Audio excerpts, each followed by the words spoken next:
Feliz y bendecido día, aprendiendo un curso de milagros. El secreto de la verdadera oración es olvidarte de las cosas que crees necesitar. Pedir algo específico es igual que ver el pecado primero y luego perdonarlo. Del mismo modo, al orar pasas por alto tus necesidades específicas, tal como las ves, y las dejas en manos de Dios. Ahí se convierten en los regalos que le haces, pues le dicen que no antepondrás otros dioses a Él, ni que quieres otro amor que el suyo. Este libro es un comienzo, no un final.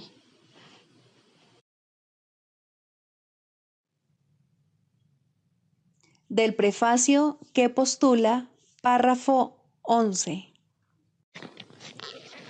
La visión de Cristo es el don del Espíritu Santo, la alternativa que Dios nos ha dado contra la ilusión de la separación y la creencia en la realidad del pecado, la culpabilidad y la muerte. Es la única corrección para todos los errores de percepción, la reconciliación de los aparentes opuestos en los que se basa este mundo. Su benévola luz muestra todas las cosas desde otro punto de vista, reflejando el sistema de pensamiento que resulta del conocimiento y haciendo que el retorno a Dios no solo sea posible, sino inevitable. Lo que antes se consideraba una injusticia que alguien cometió contra otro, se convierte ahora en una petición de ayuda y de unión. El pecado, la enfermedad y el ataque se consideran ahora percepciones falsas que claman por el remedio que procede de la ternura y el amor. Las defensas se abandonan porque donde no hay ataque no hay necesidad de ellas. Las necesidades de nuestros hermanos se vuelven las nuestras porque son nuestros compañeros en la jornada de regreso a Dios. Sin nosotros, ellos perderían el rumbo. Sin ellos, nosotros jamás podríamos encontrar el nuestro.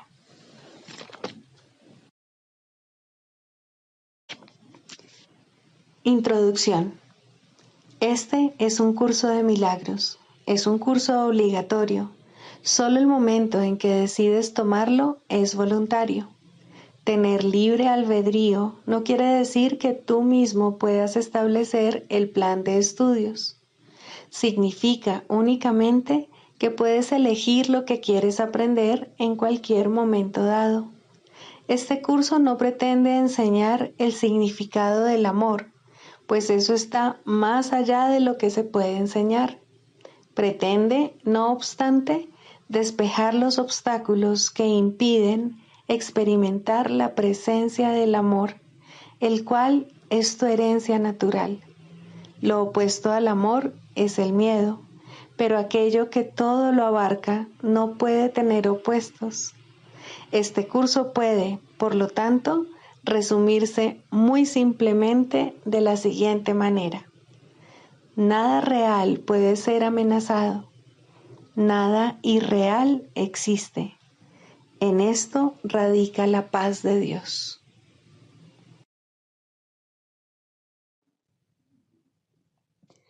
Capítulo 1. El significado de los milagros. Primero, principios de los milagros. Principio 4. Todos los milagros significan vida, y Dios es el dador de la vida. Su voz te guiará muy concretamente, se te dirá todo lo que necesitas saber.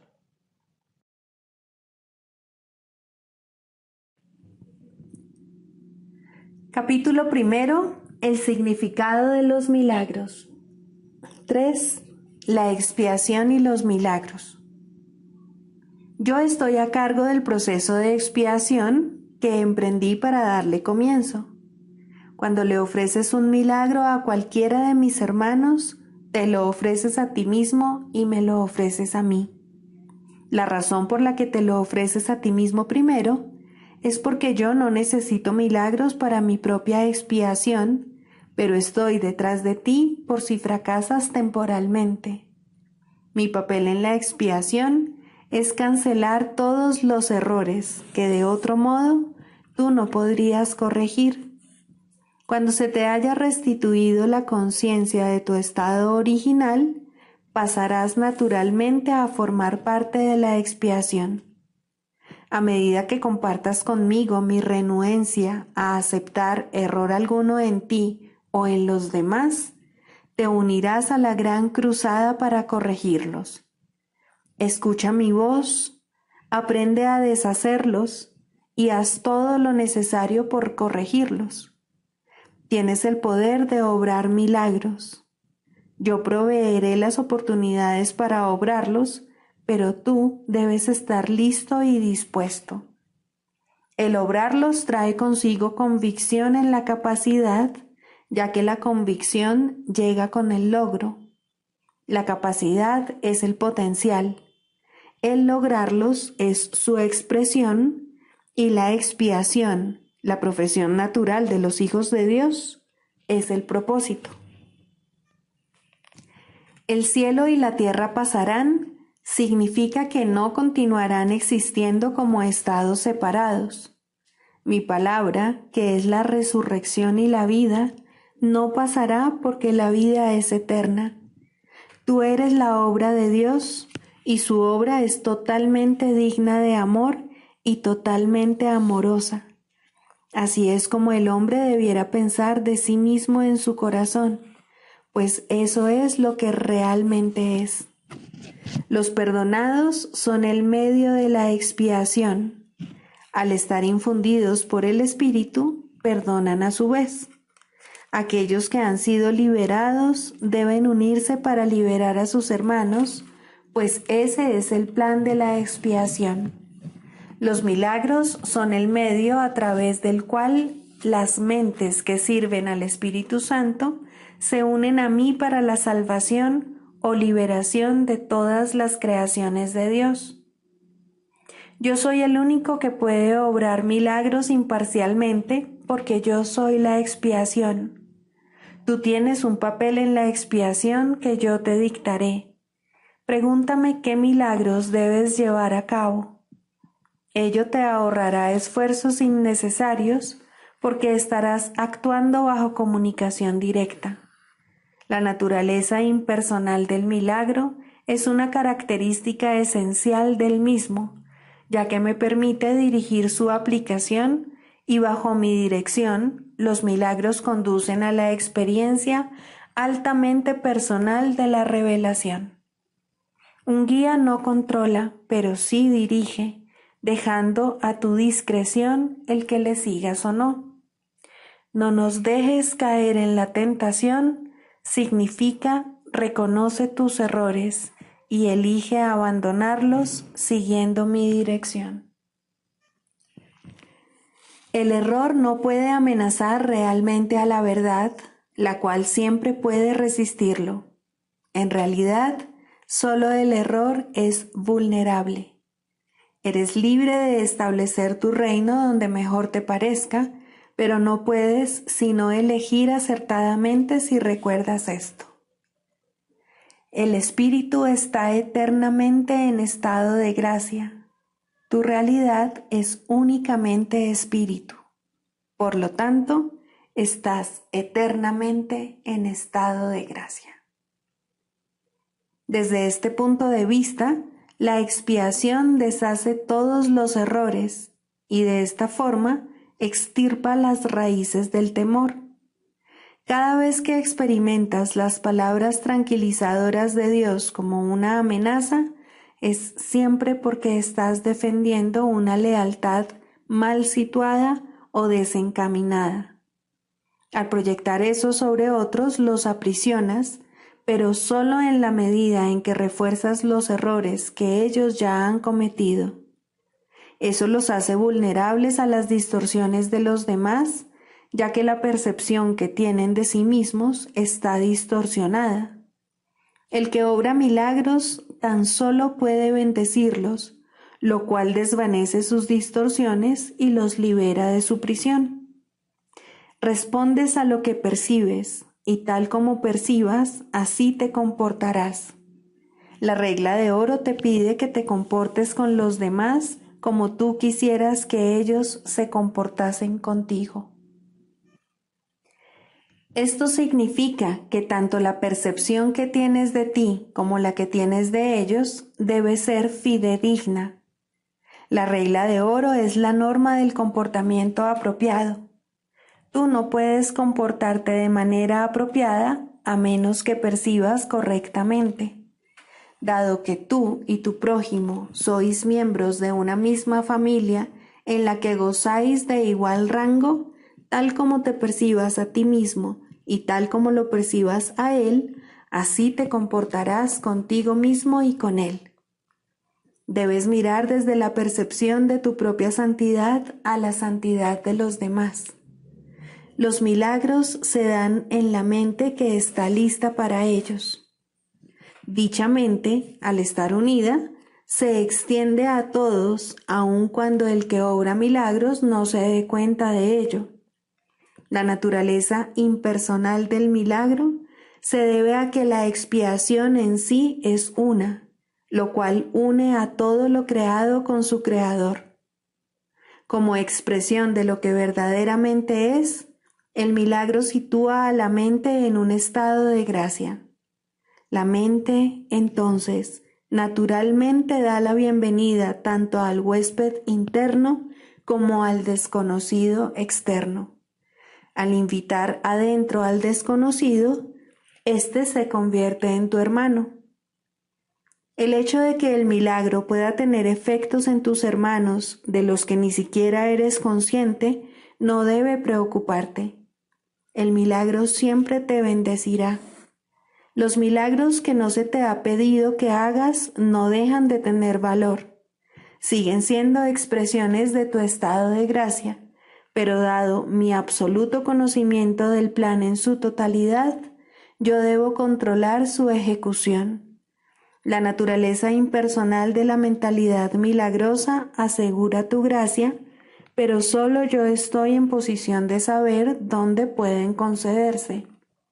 Los milagros son selectivos únicamente en el sentido de que se canalizan hacia aquellos que los pueden usar en beneficio propio, puesto que eso hace que sea inevitable el que los extiendan a otros, se suelda una fuerte cadena de expiación. Esta selectividad, sin embargo, no toma en cuenta la magnitud del milagro mismo, ya que el concepto de tamaño existe en un plano que de por sí es irreal. Dado que el milagro tiene como objeto restablecer la conciencia de la realidad, no sería eficaz si estuviese limitado por las leyes que gobiernan el error que tiene como objeto corregir.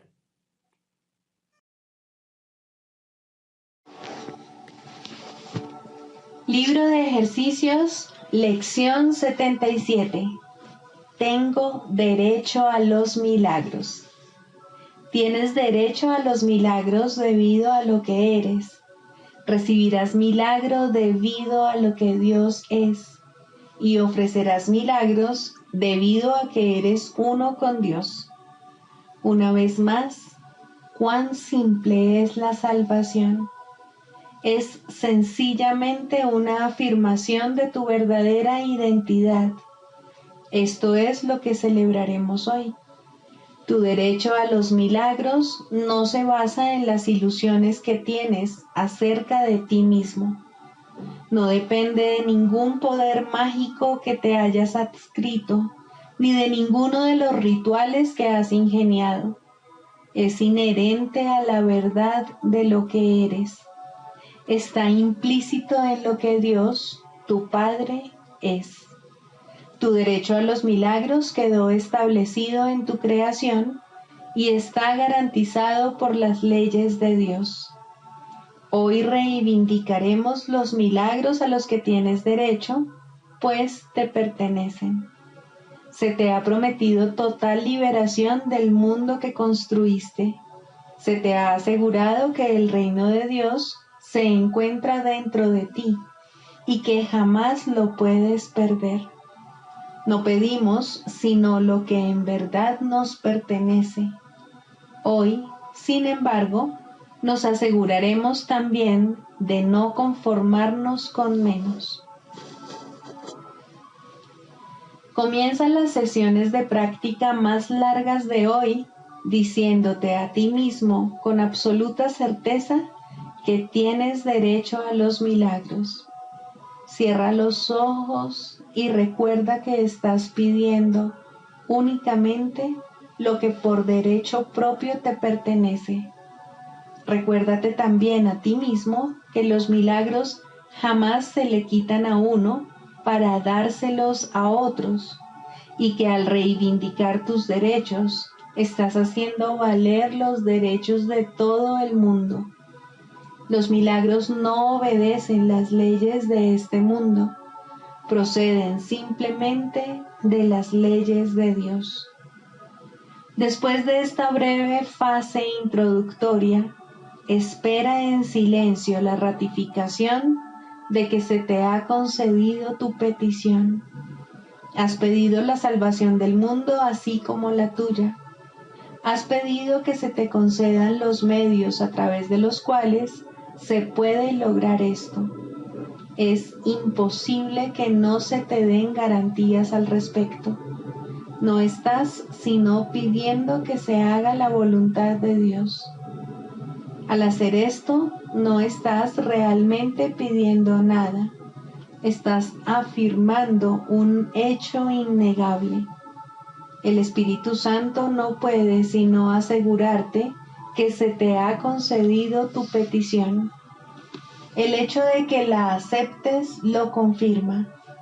Hoy no hay cabida para la duda ni la incertidumbre. Estamos haciendo por fin una petición real. La respuesta es una simple exposición de un simple hecho. Recibirás la ratificación que buscas. Nuestras sesiones de práctica más cortas serán frecuentes y estarán dedicadas a recordar un simple hecho. Repite hoy frecuentemente: tengo derecho a los milagros. Pídelos cada vez que se presente una situación que los requiera. Reconocerás tales situaciones y como no estás dependiendo de ti mismo para encontrar el milagro, tienes pleno derecho a recibirlo siempre que lo pidas. Recuerda también que no te debes conformar con nada que no sea la respuesta perfecta. Si te asaltan tentaciones, di de inmediato: no intercambiaré milagros por resentimientos. Quiero únicamente lo que me pertenece. Dios ha establecido mi derecho a los milagros.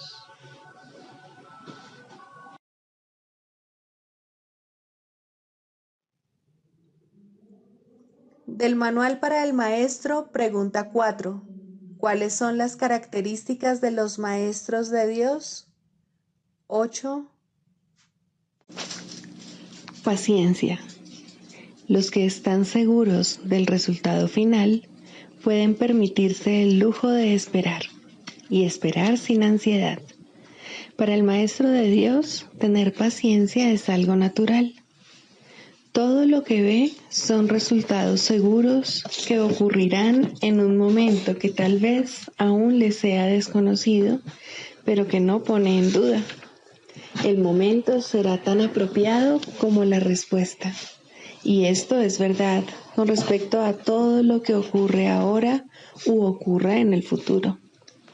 En el pasado no se produjeron tampoco errores, ni ocurrió nada que no sirviese para beneficiar al mundo, así como aquel a quien aparentemente le ocurrió. Tal vez esto no se entendió así en su momento. Con todo, el Maestro de Dios está dispuesto a reconsiderar todas sus decisiones pasadas, si éstas le están causando dolor a alguien. Tener paciencia es algo natural para aquellos que tienen confianza. Seguros de la interpretación final de todas las cosas en el tiempo, Ningún resultado, ya visto o por venir, puede causarles temor alguno.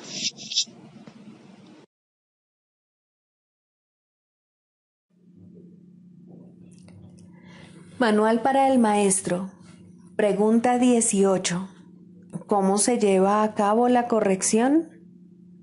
Hasta que el Maestro de Dios no haya dejado de confundir las interpretaciones con los hechos y las ilusiones con la verdad, no podrá tener lugar una corrección de naturaleza duradera, que es a la única a la que se le puede llamar verdadera corrección. Si discute con su alumno acerca de un pensamiento mágico, ataca dicho pensamiento, trata de probar que es erróneo o demostrar su falsedad, solo estará dando testimonio de su realidad. Esto conduce inevitablemente a la depresión, pues habrá probado tanto a su alumno como a sí mismo que la tarea de ambos es escapar de lo que es real. Y esto es de todo punto imposible. La realidad es inmutable. Los pensamientos mágicos no son sino ilusiones, pues, de no ser así, la salvación no sería más que el mismo sueño irrealizable de siempre, solo que con una nueva fachada. El sueño de la salvación, en cambio, tiene un nuevo contenido, y la diferencia entre ambos no estriba solo en la forma. La lección más importante que los maestros de Dios deben aprender es cómo reaccionar sin ira ante los pensamientos mágicos. Solo de esta manera pueden proclamar la verdad acerca de sí mismos. El Espíritu Santo puede entonces hablar a través de ellos acerca de la realidad del Hijo de Dios y recordarle al mundo lo que es la impecabilidad, la única condición inalterada e inalterable de todo cuanto Dios creó. El Espíritu Santo puede ahora proclamar la palabra de Dios a oídos atentos y llevar la visión de Cristo a ojos que ven. Ahora Él es libre de enseñarles a todas las mentes lo que ellas en realidad son, para que gustosamente les sean devueltas a Él. Y ahora, en su visión y en la palabra de Dios, se perdona y se pasa por alto completamente la culpabilidad. La ira no hace más que proferir a gritos: la culpabilidad es real. La realidad queda obliterada cuando esta creencia de mente reemplaza a la palabra de Dios. Ahora son los ojos del cuerpo los que ven y sus oídos los únicos que pueden oír. El limitado espacio que ocupa y su exiguo aliento se convierten en el criterio con el que medir la realidad, y la verdad se vuelve diminuta e insignificante. La corrección tiene una sola respuesta para todo esto y para todo el mundo que se basa en ello. Confundes tus interpretaciones con la verdad y te equivocas, mas un error no es un pecado, ni tus errores han derrocado a la realidad de su trono. Dios reina para siempre, y solo sus leyes imperan sobre ti y sobre el mundo. Su amor sigue siendo lo único que existe. El miedo es una ilusión, pues tú eres como Dios. Para que el Maestro de Dios pueda curar, es esencial, pues, que permita que sus propios errores le sean corregidos. Si siente la más leve irritación al responder a otro, que se dé cuenta de inmediato de que ha hecho una interpretación falsa. Que se dirija entonces a su eterno guía interno y deje que sea él quien juzgue cuál debe ser su respuesta. De este modo, el Maestro de Dios se cura y en su curación su alumno se cura con él. La única responsabilidad del Maestro de Dios es aceptar la expiación para sí mismo. La expiación es sencillamente la corrección o anulación de los errores. Cuando se haya alcanzado, el Maestro de Dios se habrá convertido, por definición, en un obrador de milagros. Sus pecados le habrán sido perdonados y él ya no se condenará a sí mismo. ¿Cómo podría entonces condenar a otros? ¿Y habría alguien al que su perdón no pudiese curar?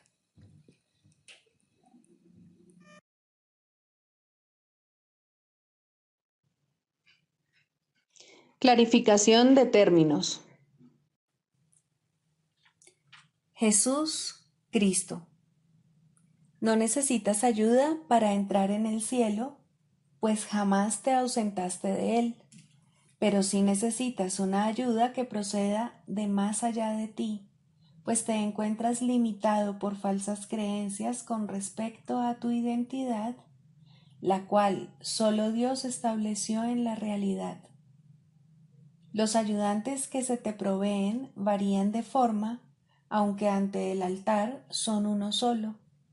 Más allá de cada uno de ellos se encuentra un pensamiento de Dios, y esto jamás ha de cambiar. Pero sus nombres difieren por un tiempo, puesto que el tiempo necesita símbolos, siendo de por sí irreal. Sus nombres son legión, pero no nos extenderemos más allá de los nombres que el curso en sí plantea. Dios no provee ayuda, pues no sabe de necesidades. Sin embargo, Él crea todos los ayudantes que su Hijo pueda necesitar, mientras éste siga creyendo que sus fantasías son reales. Dale gracias a Dios por ellos, pues son quienes te conducirán de regreso a tu hogar. El nombre de Jesús es el nombre de uno que, siendo hombre, vio la faz de Cristo en todos sus hermanos y recordó a Dios. Al identificarse con Cristo, dejó de ser un hombre y se volvió uno con Dios. El hombre era una ilusión, pues parecía ser un ser separado que caminaba por su cuenta dentro de un cuerpo que aparentemente mantenía a su ser separado de su ser, como hacen todas las ilusiones. Pero, ¿quién puede salvar a menos que, al ver las ilusiones, las identifique como lo que son? Jesús sigue siendo un Salvador, porque vio lo falso y no lo aceptó como la verdad. Cristo necesitó su forma para poder presentarse ante los hombres y salvarlos de sus ilusiones. En su completa identificación con el Cristo, el perfecto Hijo de Dios, su única creación y su felicidad, por siempre como Él y uno como Él, Jesús se convirtió en lo que todos vosotros no podéis sino ser. Mostró el camino para que le siguieras. Él te conduce de regreso a Dios porque vio el camino ante sí y lo siguió. Jesús hizo una clara distinción, todavía velada para ti, entre lo falso y lo verdadero. Te ofreció una demostración palpable de que es imposible matar al Hijo de Dios y de que el pecado, la maldad, la malicia, el miedo o la muerte no pueden alterar su vida en modo alguno. Todos tus pecados, por lo tanto, te han sido perdonados, ya que jamás tuvieron consecuencia alguna, y así no fueron más que sueños.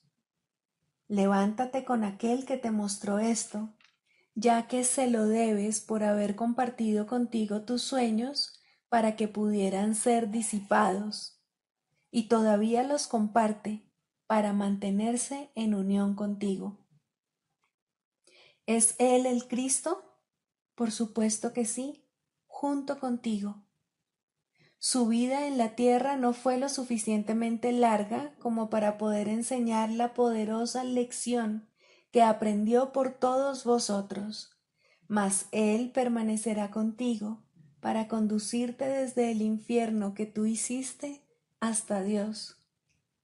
Y cuando unas tu voluntad a la suya, verás a través de su visión, pues los ojos de Cristo se comparten. Caminar con Él es algo tan natural como caminar con un hermano al que conoces desde que naciste, pues eso es en verdad lo que Él es. Se han hecho amargos ídolos de aquel que solo quiere ser un hermano para el mundo. Perdónale tus fantasías y comprende lo mucho que amarías a un hermano así, pues Él por fin le brindará descanso a tu mente y la llevará contigo ante tu Dios. ¿Es Él el único ayudante de Dios? Por supuesto que no, pues Cristo adoptará muchas formas con diferentes nombres hasta que se reconozca la unicidad de todas ellas. Mas para ti, Jesús es el portador del único mensaje de Cristo acerca del amor de Dios. No tienes necesidad de ningún otro. Es posible leer sus palabras y beneficiarse de ellas sin aceptarle en tu vida, mas Él te ayudaría todavía más si compartieses con Él tus penas y alegrías y renunciases a ambas para hallar la paz de Dios. Con todo, lo que Él quiere que aprendas más que nada sigue siendo la lección que vino a enseñar, la cual reza así: la muerte no existe porque el Hijo de Dios es como su Padre. No puedes hacer nada que pueda alterar el amor eterno. Olvida tus sueños de pecado y de culpabilidad, y en su lugar, ven conmigo a compartir la resurrección del Hijo de Dios, y trae contigo todos aquellos que Él te ha enviado para que cuides de ellos como yo cuido de ti.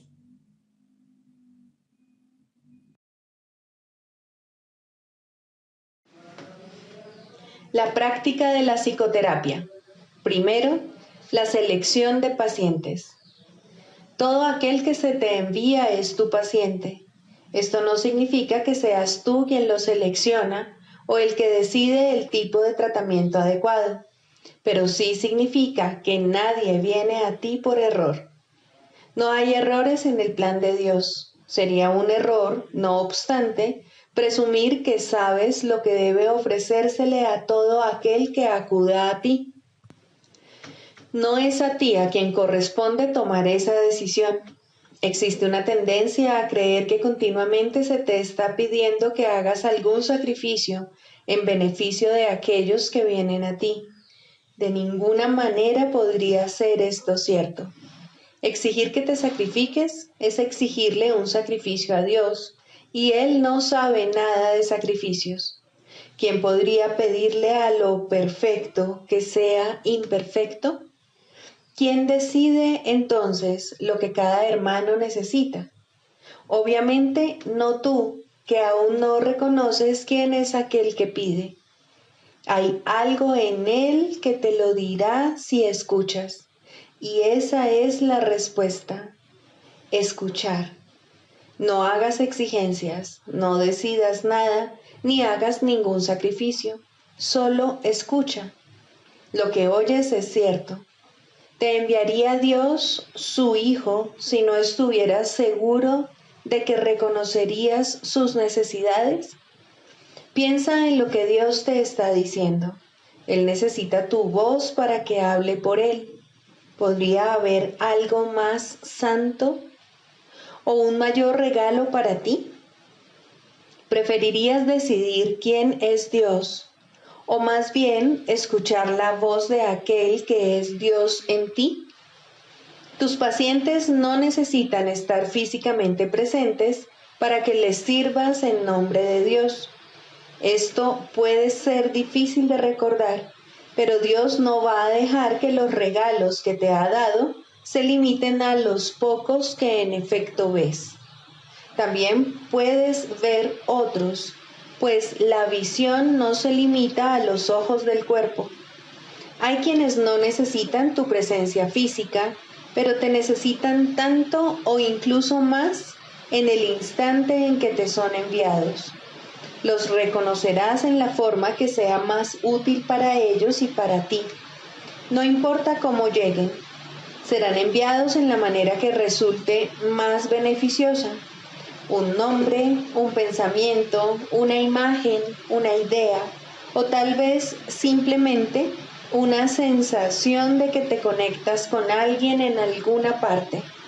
La unión está en manos del Espíritu Santo. No puede dejar de darse. Un terapeuta santo, un maestro de Dios avanzado, jamás olvida una cosa. No fue él quien elaboró el programa de estudios de la salvación, ni quien estableció su papel dentro del mismo. Se da cuenta de que su parte es necesaria para el todo y que a través de ella reconocerá el todo cuando la haya cumplido. Entre tanto, debe aprender, y sus pacientes son el medio que se le ha provisto para ello. ¿Qué otra cosa sino gratitud podría sentir por ellos y hacia ellos? Traen a Dios consigo. ¿Rechazaría este regalo por una minucia o le cerraría la puerta al Salvador del mundo para dejar entrar un fantasma? Que no traicione al Hijo de Dios.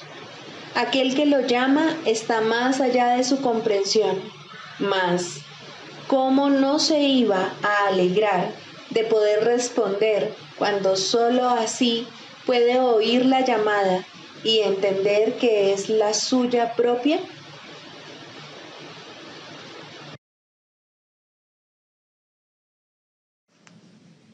El canto de la oración. Segundo, la falsa curación en contraposición a la verdadera. La falsa curación no es más que un mísero intercambio de una ilusión por otra más agradable, de un sueño de enfermedad por uno de salud. Esto puede ocurrir en los primeros niveles de oración en combinación con un perdón bien intencionado, pero aún no comprendido del todo. Solo la falsa curación puede dar lugar al miedo, de tal manera que la enfermedad es libre para arremeter de nuevo. La falsa curación puede, en efecto, eliminar ciertas formas de dolor y enfermedad, pero la causa sigue ahí y no dejará de producir efectos. La causa sigue siendo el deseo de morir y de vencer a Cristo.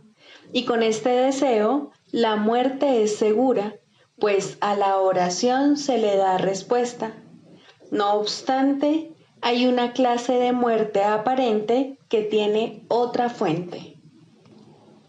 No es el resultado de pensamientos hirientes ni de una furia desenfrenada contra el universo. Significa simplemente que la utilidad del funcionamiento del cuerpo ha concluido, de manera que se elige abandonarlo en forma similar a como uno se desprende de una vestimenta desgastada.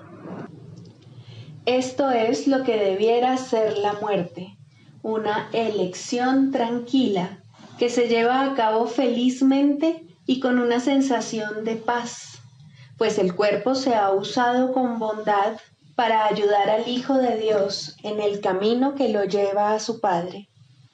Le damos las gracias al cuerpo por el servicio que nos ha prestado, pero nos sentimos agradecidos también de que ya no haya necesidad de seguir transitando por el mundo de las limitaciones, ni de alcanzar al Cristo en formas borrosas y, a lo sumo, poder verlo claramente en amorosos destellos.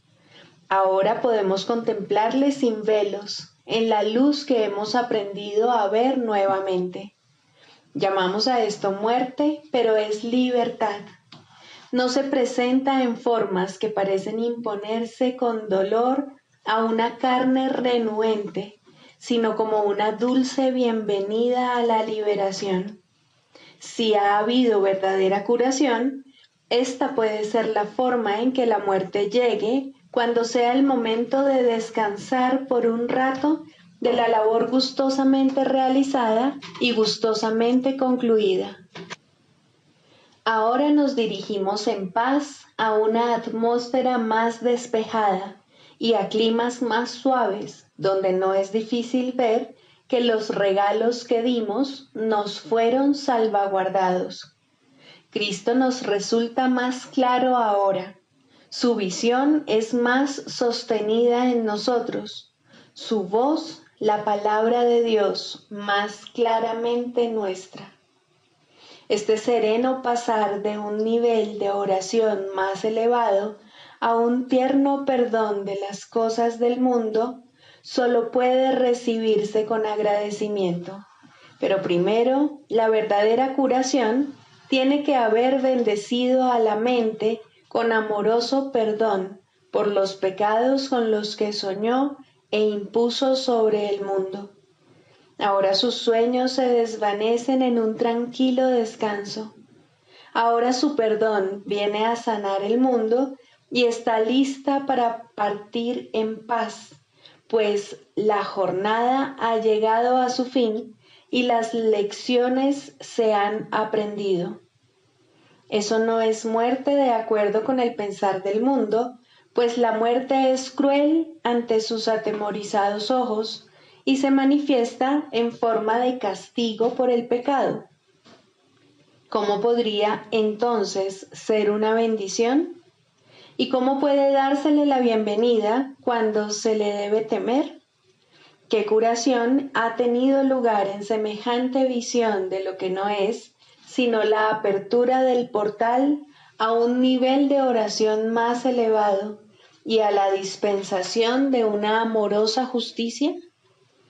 La muerte es una recompensa, no un castigo, pero este punto de vista solo puede proceder de una curación que el mundo no puede concebir. No hay tal cosa como una curación parcial. Lo que solo intercambia ilusiones no ha hecho nada. Lo que es falso no puede ser parcialmente cierto. Si has sanado, tu curación es total. El perdón es el único regalo que puedes dar y el único que puedes recibir. La falsa curación se basa en la sanación del cuerpo, pero deja la causa de la enfermedad intacta, lista para arremeter de nuevo hasta que, en aparente victoria, provoca una muerte cruel. Se puede mantener a raya por algún tiempo y puede haber un breve respiro mientras aguarda para descargar su venganza contra el Hijo de Dios.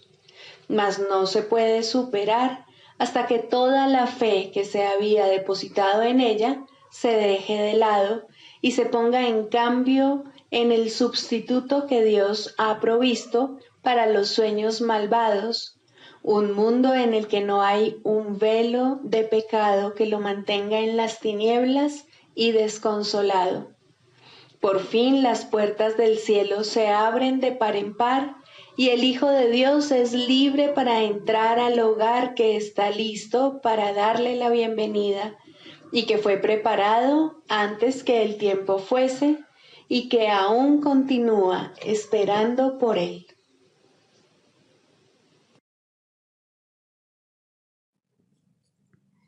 Sigamos a Jesús haciendo del perdón algo tan natural como respirar y algo tan vital como el aire. Amén.